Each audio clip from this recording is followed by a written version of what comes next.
Selamat pagi, salam sehat dan shalom bagi kita semua. Kasih Tuhan sangat besar dalam hidup kita, selalu baru tiap saat. Kita bersyukur untuk semua yang Tuhan telah perbuat bagi kita. Saudara-saudara kekasih, sahabat-sahabat kekasih dalam Tuhan, kita jumpa lagi melalui Renungan Harian Toraya edisi Kamis 30 Januari 2025. Kebenaran firman-Nya kita akan baca dan dengarkan. Sebelumnya, mari kita satu dalam doa. Kita berdoa.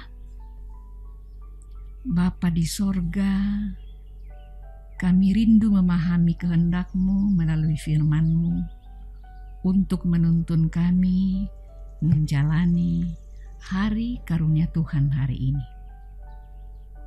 Kami percaya Roh Kudus bekerja dalam hati kami. Bersabdalah ya Tuhan, kami telah siap menyambut firman-Mu. Demi nama Tuhan kami Yesus Kristus, kami sudah berdoa. Amin. Pembacaan kita saat ini terambil dari kitab 2 Tawari 34 ayat 1 sampai dengan yang ke-7.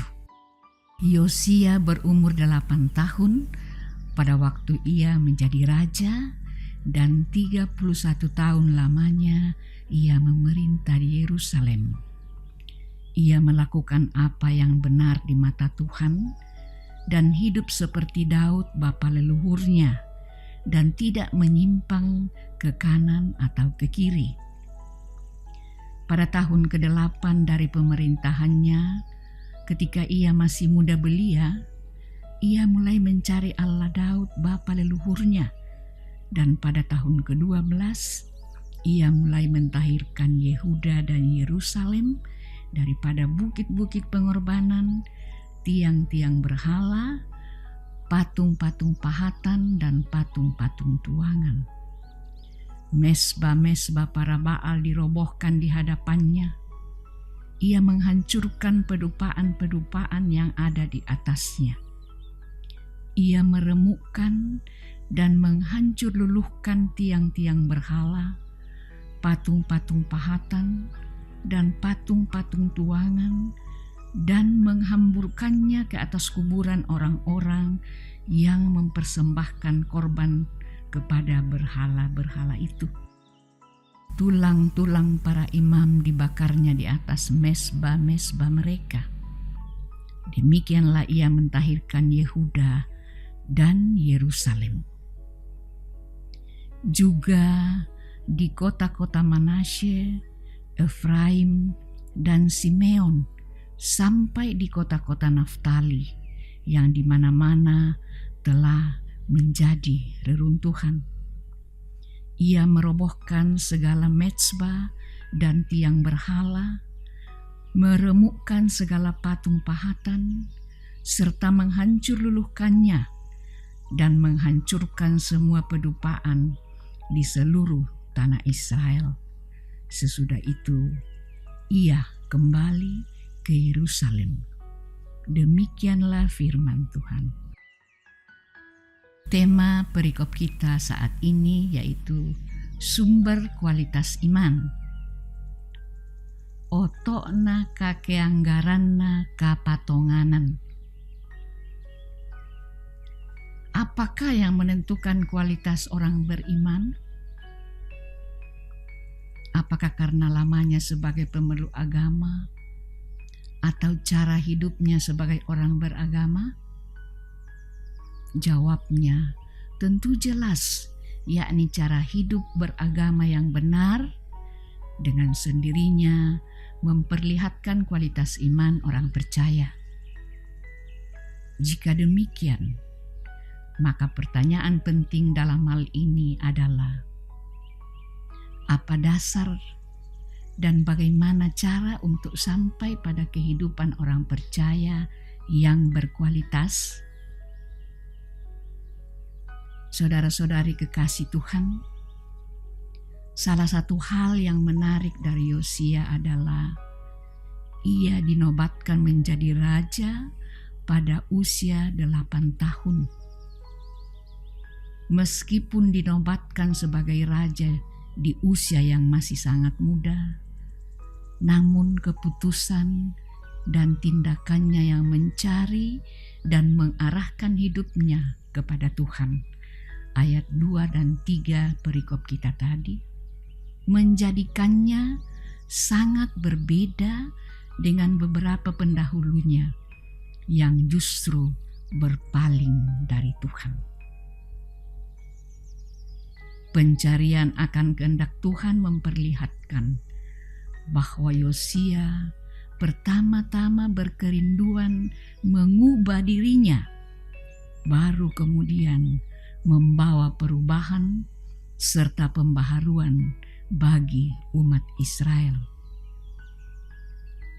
Dengan menjadikan Tuhan sebagai pusat hidup dan pemerintahannya, maka hal tersebut membawa perubahan sekaligus pembaharuan bagi umat Tuhan.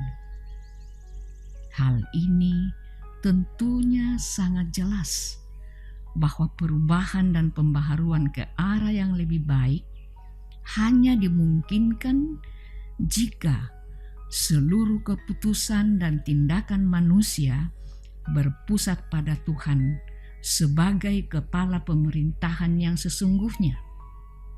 Inilah kunci keberhasilan Yosia dalam pemerintahannya. Lalu bagaimana dengan umat Tuhan saat ini? Di dalam dan melalui Yesus Kristus, Allah datang mencari dan menjumpai manusia yang terhilang dari hadiratnya karena dosa. Apakah saya sudah menyambut dan menerima serta menjadikannya sebagai pusat hidupku? Menjadikan Kristus sebagai pusat hidup berarti menyerahkan seluruh kehidupan untuk diarahkan dan dibentuk menjadi makin serupa dengan dirinya. Amin. Saudara-saudara, sahabat-sahabat yang kekasih, mari kita satu dalam doa. Terima kasih waktu yang indah Tuhan anugerahkan bagi kami, di mana firman-Mu telah direnungkan. Roh Kudus mula yang akan memateraikan dalam hati kami, dan kami hidupi dalam menikmati hari-hari karunia-Mu. Kami mohon Tuhan, Engkau tetap menjaga, melindungi, menuntun kami dalam mengangkat tugas dan tanggung jawab kami, khususnya hari ini. Ajar kami untuk selalu mengandalkan Tuhan dalam menikmati hari-hari karunia-Mu, bahkan selalu melakukan kehendak-Mu. Inilah doa dan pengharapan kami Tuhan. Dalam nama Yesus Kristus, Juru Selamat kami sudah bermohon dan berdoa kepadamu. Amin. Demikianlah renungan harian Toraya hari ini. Kiranya Tuhan selalu memberkati kita semua. Shalom.